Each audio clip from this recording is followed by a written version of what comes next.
The worst decisions always start with wine and Instagram.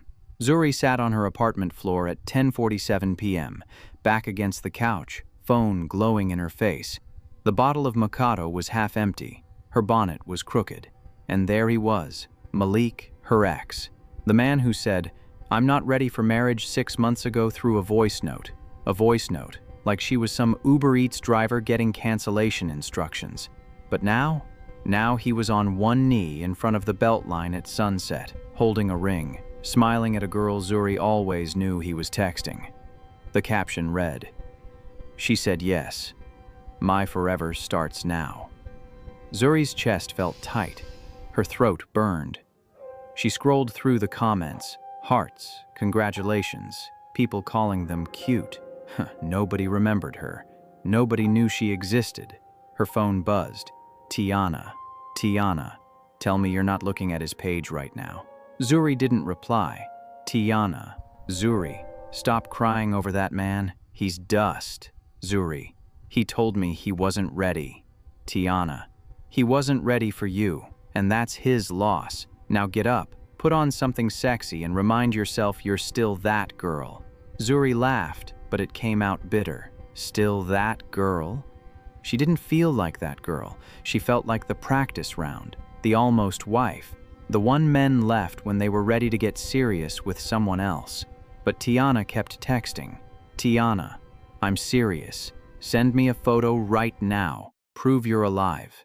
Zuri stood up. Her legs felt shaky from the wine. She walked to her bedroom and stared at herself in the mirror. Bonnet, oversized t-shirt, sweatpants with a hole near the knee. This wasn't still that girl. This was rock bottom in cotton blend. Then she saw it. The emerald green lingerie set hanging on the closet door. She bought it 4 months ago during a sale, telling herself she'd wear it when she felt confident again. Tonight wasn't confidence, but it was rage. And rage worked, too. She pulled off the bonnet, fluffed her curls, slipped into the lingerie, adjusting the straps, the lace sitting perfectly against her brown skin. She stood in front of the mirror, phone in hand, trying different angles. The first few looked awkward, forced, but then she found it. The pose where her chin lifted just right, where the light hit her collarbone, where she looked like the version of herself she wished Malik had seen. She took the shot. For a second she felt powerful, dangerous, like she could burn his engagement post to the ground with one picture. She opened her messages, typing fast. Zuri, still dangerous. She hit send. The message flew out, and for 5 beautiful seconds she felt better. Then she looked at the screen. Her stomach dropped. The chat name at the top didn't say Tiana. It said Mr. Park, leasing office. No. Her hands started shaking. She stared at the screen like it would undo itself. She tried to unsend, but her old Android didn't have that feature. She could see it. Delivered, and worse. Read 11:07 p.m. Her landlord. Just saw her in emerald green lingerie. Her landlord. The man she'd only met once when she signed the lease. The man who wore expensive suits and barely smiled. The man who had her full name, her unit number, her bank account on file for auto pay rent. She started typing apologies, fingers slipping on the screen. Zuri, I'm so sorry, that was a mistake. Zuri, wrong person, I didn't mean to. Zuri, please delete that. The typing bubbles appeared, stopped, appeared again. Then his reply came through. Mr. Park, keep the lingerie. I'm sending a car for you tomorrow at 8:01 p.m. Don't be late. Zuri's mouth went dry. Her heart slammed against her ribs. She read it again and again. This wasn't a polite no worries or wrong number. This was something else. Something that made her skin crawl and her breath catch at the same time. She ran to the bathroom and threw up. One drunk photo. One wrong tap. And her life just went somewhere she couldn't take back. Zuri didn't sleep. She couldn't. Every time she closed her eyes, she saw those words, I'm sending a car for you. By 6 a.m., she was pacing her apartment in a hoodie and slippers, phone clutched in her hand. Outside, the MARTA train rumbled past. Neighbors slammed doors. Atlanta woke up like it always did, but nothing felt normal. She called Tiana. "He said what?" Tiana's voice came through loud, angry, protective. "He said he's sending a car, tonight, at 8. Zuri's voice cracked. "Tiana, how does he even know where I live?" "He's your landlord, Zu. He knows everything. Address, job, bank account. Girl, he probably knows your credit score." Zuri sat down hard on the couch. "What do I do?" "We figure out who this man is. Right now. Send me that photo he sent before. The skyline one." Zuri scrolled back through her text with Mr. Park. There. 2 months ago, when she asked about a maintenance request, he'd replied from what looked like a high-rise office. Glass windows, city lights below. She sent it to Tiana. 5 minutes later, Tiana called back. "I showed it to Keon, my cousin. He bartends at that rooftop spot in Buckhead." "And?"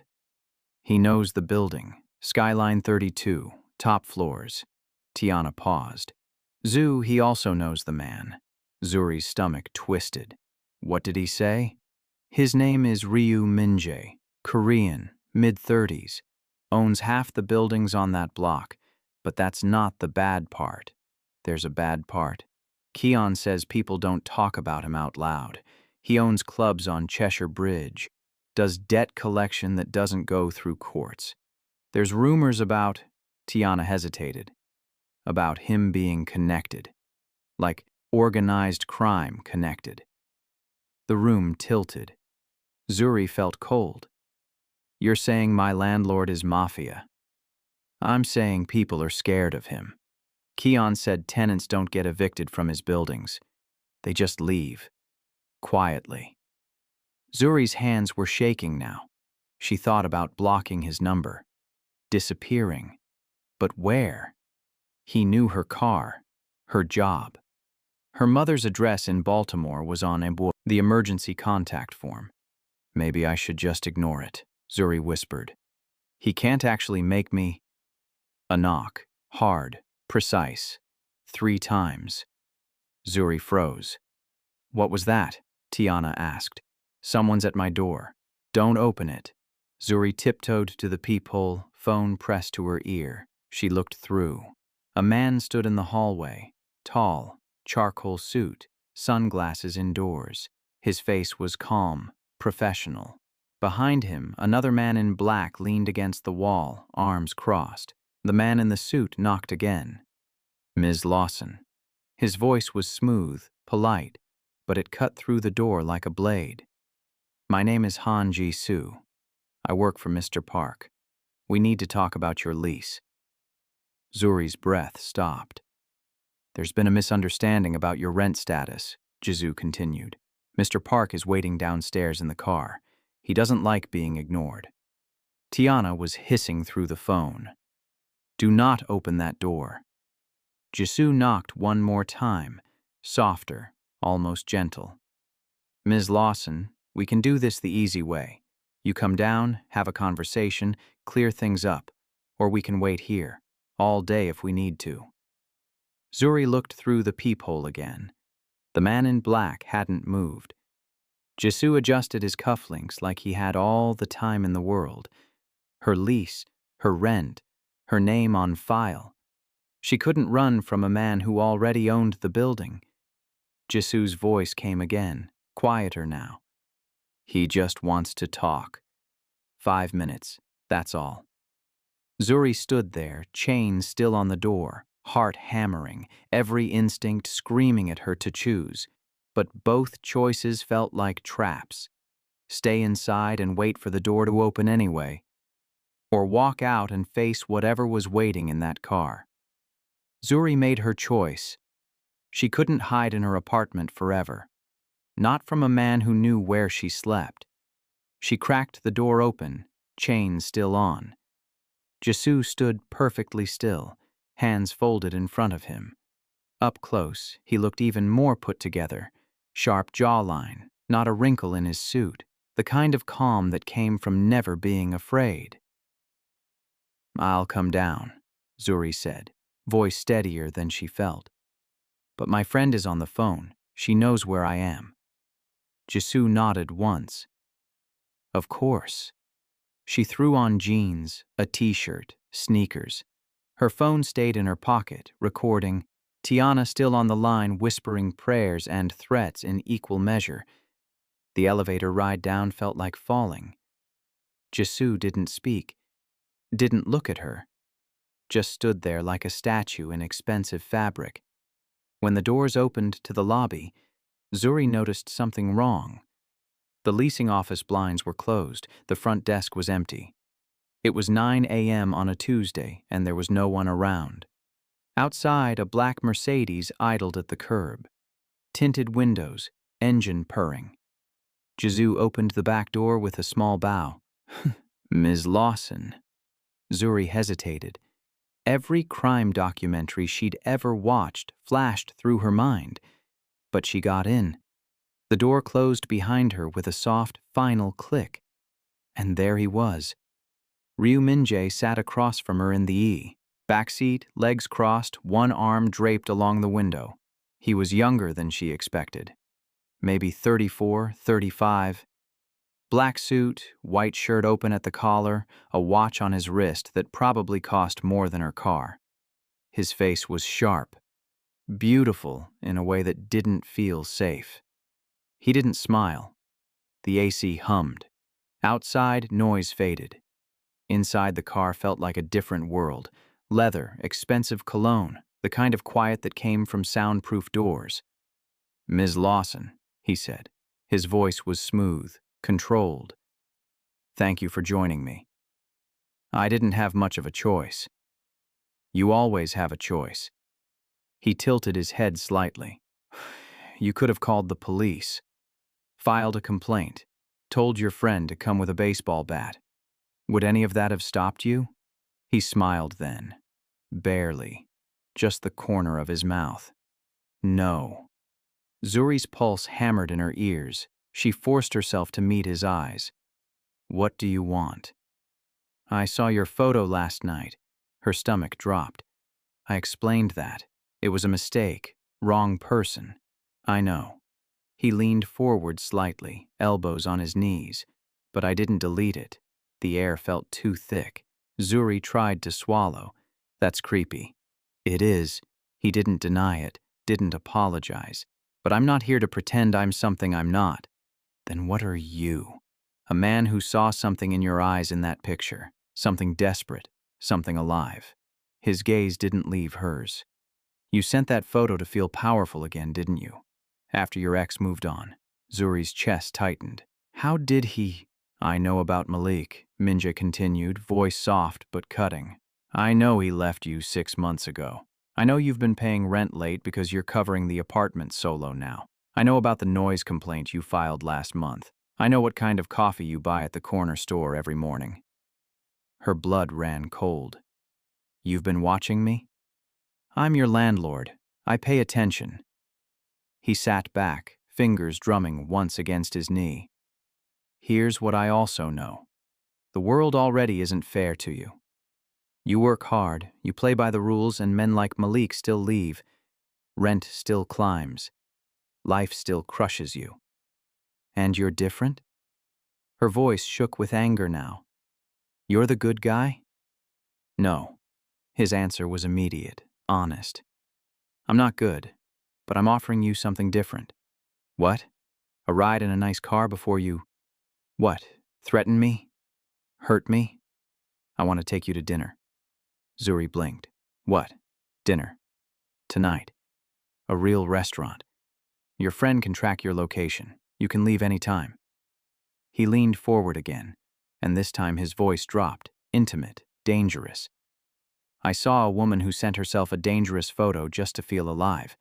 I want to know who she is when she's not hiding. I'm not going to dinner with you. Why not? Because you're using your power over me. My lease, my rent, If I wanted to use power, you'd already be gone. His tone didn't rise, but it cut clean through her words. I'm asking.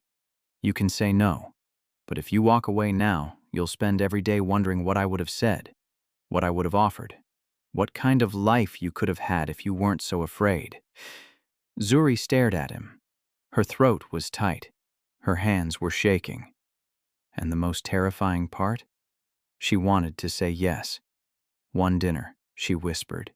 He smiled. He really smiled this time. "That's all I need." Zuri spent the whole day regretting her decision. She called Tiana 12 times, changed her outfit 6 times, stood in front of the mirror at 7:30 p.m. wearing a black dress, the emerald lingerie underneath, because he told her to keep it, and some petty part of her wanted to prove she wasn't afraid. Even though she was terrified. At 7:55, her phone buzzed. Jisoo, downstairs. Zuri grabbed her purse, checked that her location sharing was on, and walked out like she was heading to her own funeral. The Mercedes was waiting. Jisoo opened the door. This time, Minjae wasn't inside. "He's meeting you there," Jisoo said simply. The drive took 15 minutes, Midtown to Buckhead. The restaurant was the kind of place Zuri had only seen on Instagram. Glass walls, dim lighting, hostesses in all black, the type of quiet that came from money. Minjae was already seated near the window. He stood when she approached, pulling out her chair himself. "You look beautiful," he said. Zuri didn't thank him. She sat down, purse in her lap like a shield. A waiter appeared instantly. Minjae ordered in Korean, something smooth and confident, then turned to her. "Do you trust me to order for you?" "No," he smiled. "What do you like?" "I don't know. I've never been here." "Then let me guess." He leaned back, studying her. "You like things with flavor, not bland. You don't eat just to eat. You want it to matter. Something with spice. Something that makes you feel something." He was right. She hated that he was right. He ordered for both of them, then folded his hands on the table. "Ask me anything." "Why are you doing this?" "Because I want to know you." "You already know everything. You've been watching me." "I know facts," he corrected. "I don't know you. What you want. What you're afraid of. Why you stayed with Malik as long as you did." Zuri flinched. "How do you know about him?" "You said his name in your sleep once, 2 months ago. Maintenance was fixing your AC, and you were napping on the couch. The guy heard you." Her skin crawled. "You're insane." "I'm thorough." He didn't look away. "He left you through a voice note, didn't he?" Her throat tightened. "How?" "Because men like him don't have the spine to do it face to face. And women like you forgive too easily." He paused. "You took that photo to prove to yourself you're still worth choosing. But you already are." Zuri's chest hurt. She wanted to argue, to tell him he didn't know her, but the words wouldn't come. The food arrived. It was perfect. She hated that too. They ate in silence for a while. Then Minjae spoke, again, quieter this time. "My father believed fear was better than respect," he said, staring out the window. "He built everything on it. People didn't follow him because they wanted to. They followed because they were too scared not to." "And you?" "I learned from him. For a long time I thought he was right." He turned back to her. "But fear doesn't keep people close. It just keeps them trapped." "Is that what you're doing to me? Trapping me?" "If I wanted to trap you, I wouldn't give you a choice." His eyes held hers. "I operate in spaces the law can't reach. I won't lie about that. But I have rules. I don't hurt kids. I don't touch women who say no. I don't break people unless they broke someone first." Zuri set down her fork. "So, you're a criminal with morals?" "I'm a man trying to survive in a world that was never built for people like me." He leaned forward.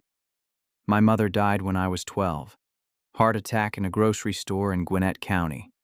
No one called 911 for 6 minutes because they didn't want to get involved. By the time someone did, it was too late." His voice didn't break, but something behind his eyes did.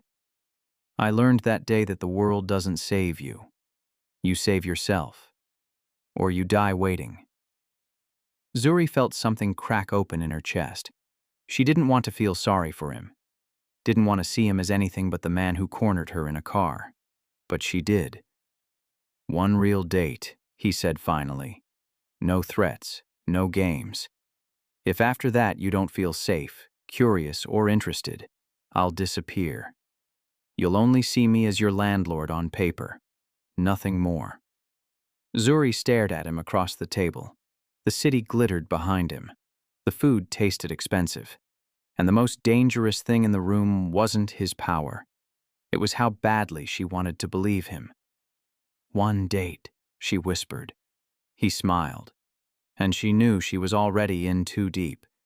One date became two, then three. Then Zuri stopped counting. It started small.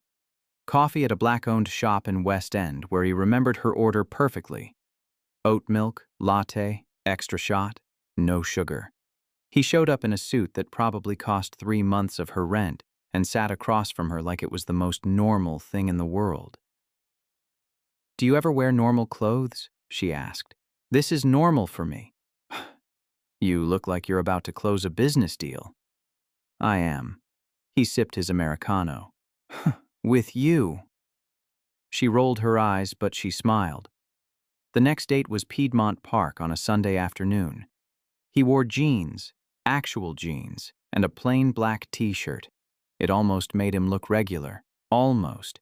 Except for the black SUV trailing them from 50 feet back. "Are they always following you?" Zuri asked, glancing at the vehicle. "Yes." "Does that ever stop?" "No." He looked at her. "Does it bother you?" "I don't know yet." They walked in silence for a while. Families were everywhere, kids on bikes, couples on blankets, dogs chasing frisbees. It felt so normal, so far from the man she met in the car. "I've never had this," he said suddenly. "Had what?" "This. Walking in a park. No agenda. No meeting after. Just nothing." Zuri stopped walking. "You've never just hung out?" "I've been working since I was 14. My father didn't believe in just hanging out. He believed in preparation, control, winning." "Sounds exhausting." It was. He looked at the trees, the sky, the people. "I learned numbers before I learned how to make friends. I learned how to move money before I learned how to talk to girls. By the time I figured out I was missing something, I didn't know how to get it back." Zuri's heart twisted. She reached for his hand without thinking. His fingers closed around hers, warm and solid. "You're getting it back now," she said softly.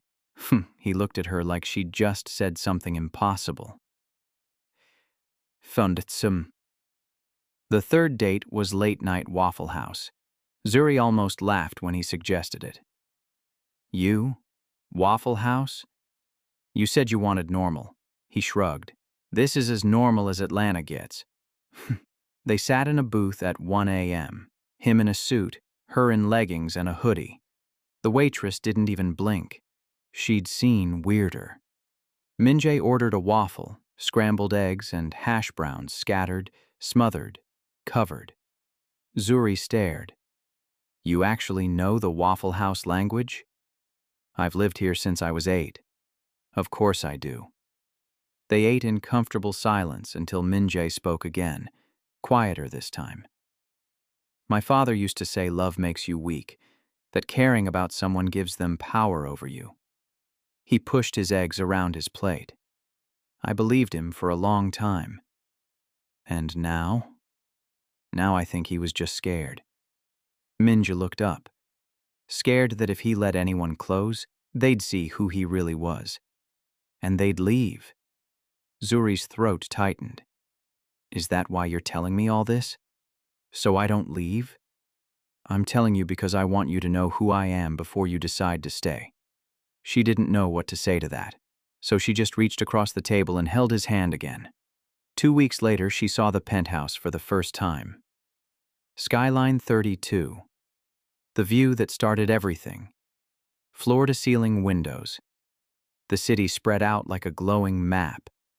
Her entire apartment could fit in his living room. "This is where you live?" she whispered. "This is where I sleep," he corrected. "I don't know if I've ever really lived anywhere." Zuri walked to the windows, pressed her palm against the glass. From up here, Atlanta looked small, manageable, like something you could hold in your hand. She thought about her tiny apartment with the broken AC and the neighbor who played music too loud. She thought about Malik's voice note, about working freelance gigs just to cover rent. And she thought about the man standing behind her, dangerous, broken, powerful, soft, offering her a life she never imagined. "I'm scared," she admitted. "Of me? Of this? Of wanting it too much?"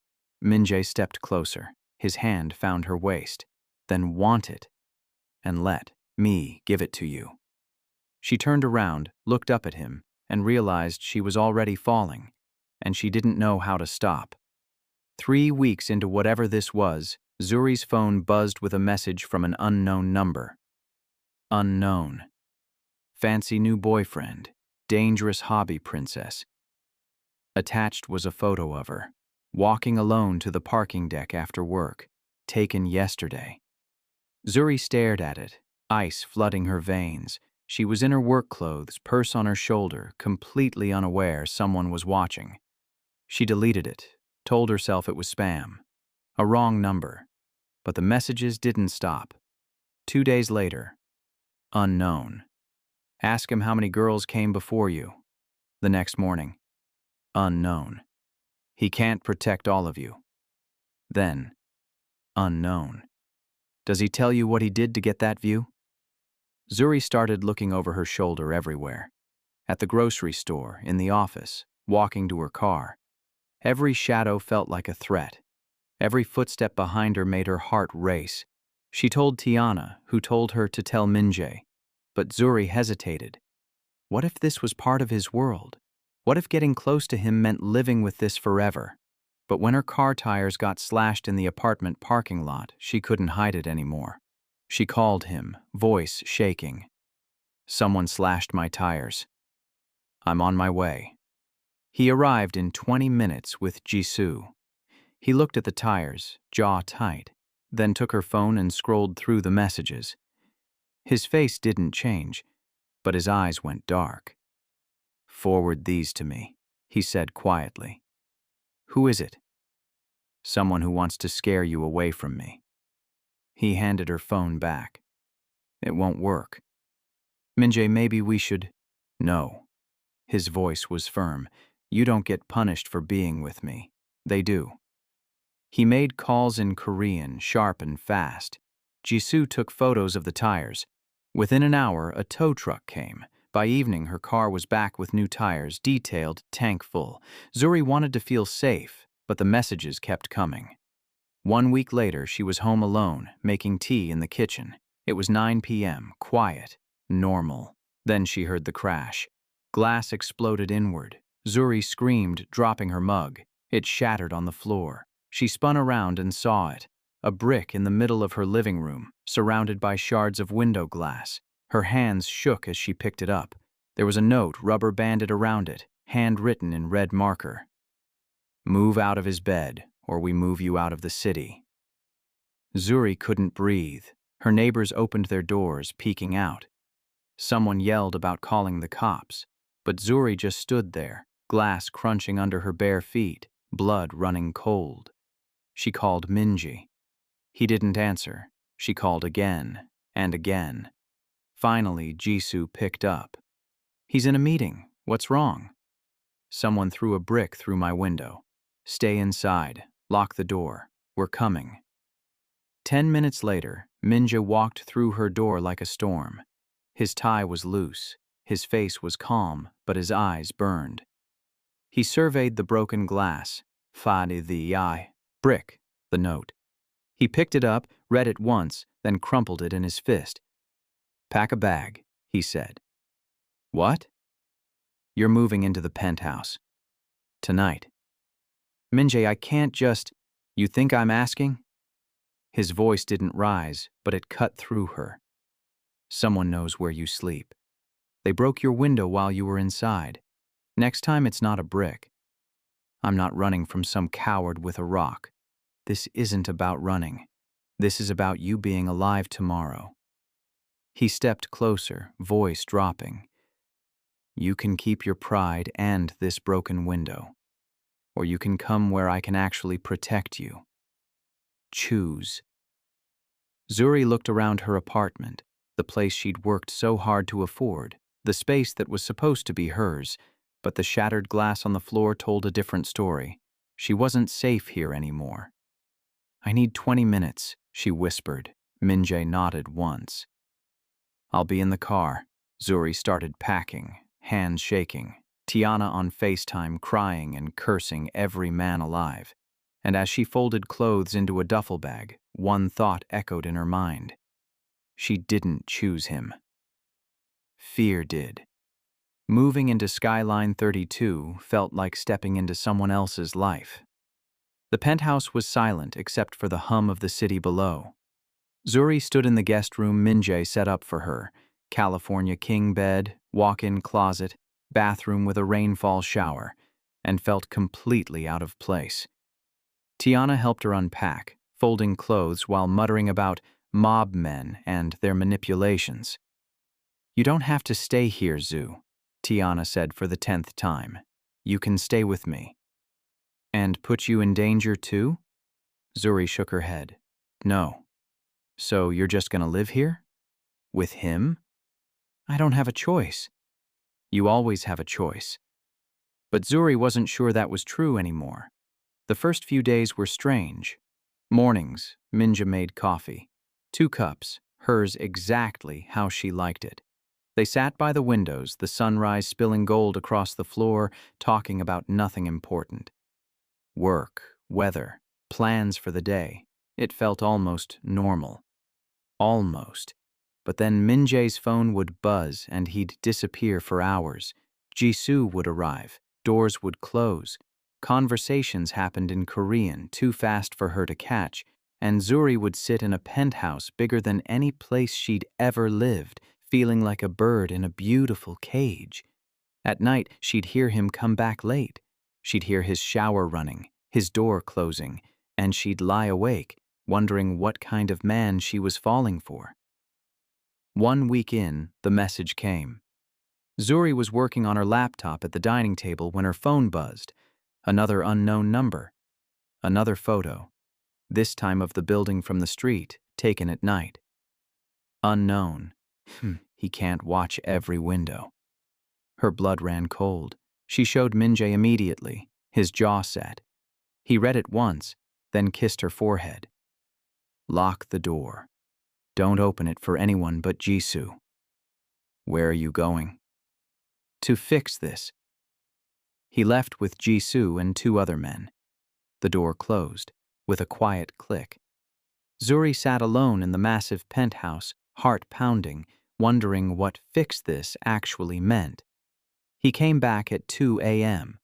Zuri was curled up on the couch, unable to sleep. She heard the door open, footsteps heavy and slow. Min-jae walked into the living room. His tie was gone. His jacket was draped over his arm, and his knuckles. His knuckles were torn, bloody, swollen. There was a streak of red on his white shirt cuff, not his blood. Zuri stood up, breath catching. Min-jae. He won't text you again. His voice was flat, empty. What did you do? What I had to. Did you… She couldn't finish the sentence. No, but he'll wish I did. Min-jae walked past her toward the kitchen, running his hands under the faucet. The water turned pink. Zuri followed him, heart racing. You can't just… People don't just… People like him don't stop because you ask nicely, Zuri. He turned off the water, grabbed a towel. They stop when they're too afraid to keep going. So you hurt him. Yes. And you don't feel bad about it. Min-jae turned to face her. His eyes were darker than she'd ever seen them. Tired. Old. I feel bad that I had to, but I don't regret keeping you safe. Zuri's hands shook. She wanted to be horrified, wanted to pack her bag and leave, but instead she grabbed the first aid kit from under the sink. Sit down, she said quietly. I'm fine. Sit. Down. He sat. Zuri pulled a chair close and took his hand. His knuckles were a mess, split skin, bruises already forming. She cleaned them carefully, dabbing antiseptic, wrapping gauze. Neither of them spoke. When she finished, she didn't let go of his hand. She just held it, staring at the bandages, feeling the weight of what he'd done. Thank you, she whispered. For what? For protecting me. Her voice cracked. Even if I hate how you did it. Minji cupped her face with his uninjured hand. I would burn the whole city down before I let anyone hurt you. And she believed him. That's what scared her most. She believed him. She leaned forward, closing the space between them, and kissed him. Soft at first, tentative, then deeper. Months of tension unraveling all at once. He pulled her into his lap, hands gentle despite the violence they'd just committed. She kissed him like she was trying to erase the blood, the danger, the fear. Are you sure? He whispered against her mouth. She nodded. He carried her to his room.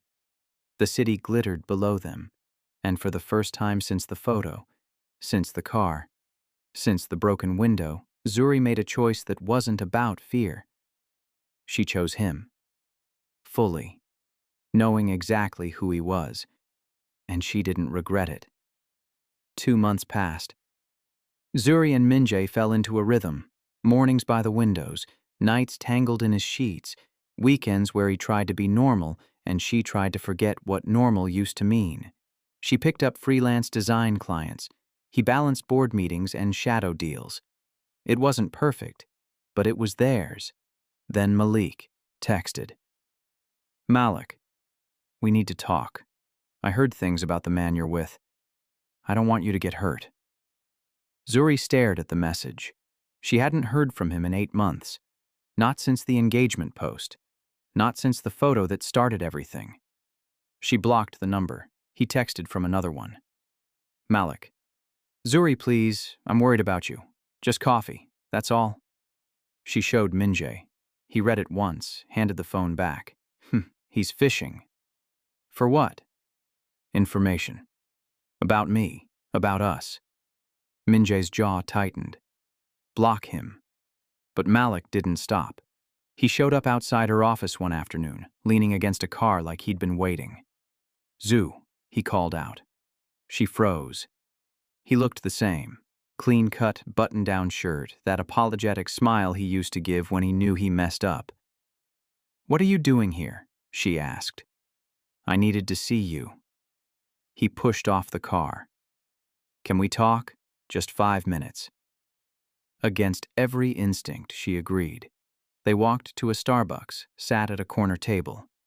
He ordered her drink, wrong because he never remembered, and leaned forward like they were friends. I heard you're living with someone, Malik said carefully. That's none of your business. I know his name. Ryu Minjae. Malik's voice dropped. Zoo, do you know what he does? I know enough. He's dangerous, connected to organized crime, money laundering, extortion. And you care now. Zuri's voice was cold. You didn't care when you left me through a voice note. You didn't care when you proposed to someone else 6 months later. Malik flinched. I made mistakes, I know. But this man, Zuri, he's going to hurt you. He's never hurt me. Not yet. Malik reached across the table, hand covering hers. Let me help you. I work with people who can get you out. Safely. Zuri pulled her hand back. I don't need saving. Especially not from you. She left, but Malik had already done the damage. When she pulled out her phone to text Tiana, she didn't notice Malik's hand brushing her bag, didn't notice the small device he slipped into the side pocket, didn't notice the sync request that pinged her phone while she walked away.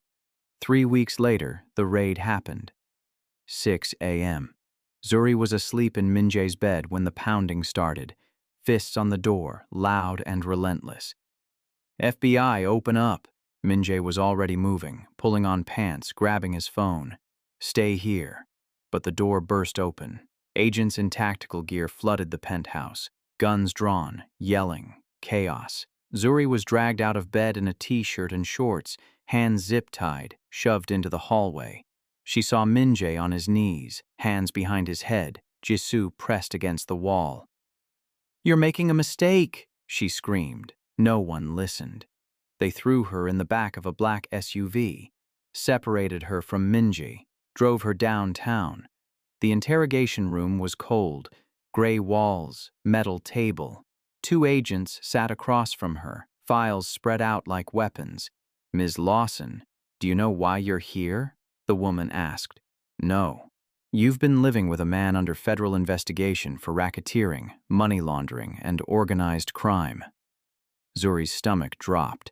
The male agent slid photos across the table. "These are from your phone. Text logs, location data, photos of her and Minjae, dates, times, conversations. How did you—" "Spyware," the woman said. "Installed 3 weeks ago. We've been watching everything." Zuri's blood turned to ice. 3 weeks. The coffee shop. Malik. "He did this," she whispered. "Your ex-boyfriend has been cooperating with our investigation. He gave us access to your phone to monitor Mr. Ryu's activities. That's illegal. So is aiding a criminal enterprise." The woman leaned forward. "But you can help yourself. Tell us what you know. Bank accounts, properties, meetings. Testify and we'll protect you." "I don't know anything." "Ms. Lawson, he's not going to protect you. Men like him sacrifice people to save themselves. You're just another girl who got too close."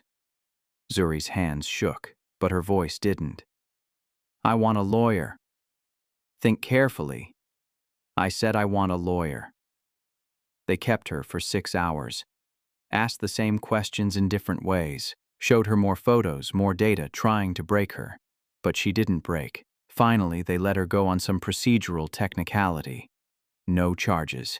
Yet. She walked out of the federal building into the afternoon sun, legs shaking, and saw him. Minjae, leaning against a black car, suit wrinkled, tie loose. His face was unreadable. She walked over, got in the car, the door closed, silence. "They traced it back to Malik," Minjae said finally. His voice was quiet, controlled, too controlled. "The spyware. He's been feeding them information for weeks." Zuri felt sick. "I didn't know." "I know." He stared straight ahead. "But he used you to get to me." "What are you going to do?" Minjae's jaw tightened. "What I always do." And Zuri knew exactly what that meant. The drive back to the penthouse was silent. Minjae's knuckles were white on the steering wheel. His jaw was set. Zuri could feel the rage radiating off him like heat. When they got inside, he made a call. Korean. Fast. Sharp. She caught Malik's name twice. "Stop," she said. He kept talking. "Minjae, stop." He ended the call, turned to face her. His eyes were cold, empty. "He put you in danger," Minjae said quietly. "He violated you, used you, put spyware on your phone and handed you to the feds like bait. I know. So you understand why he can't walk away from this." "I do." Zuri's voice cracked. "But I'm asking you not to." Minjae stared at her. "What?" "Don't kill him." She stepped closer, tears streaming down her face. "Please, don't kill him because of me. He deserves worse than death." "Maybe. But if you do this, I have to live with it." Her voice broke.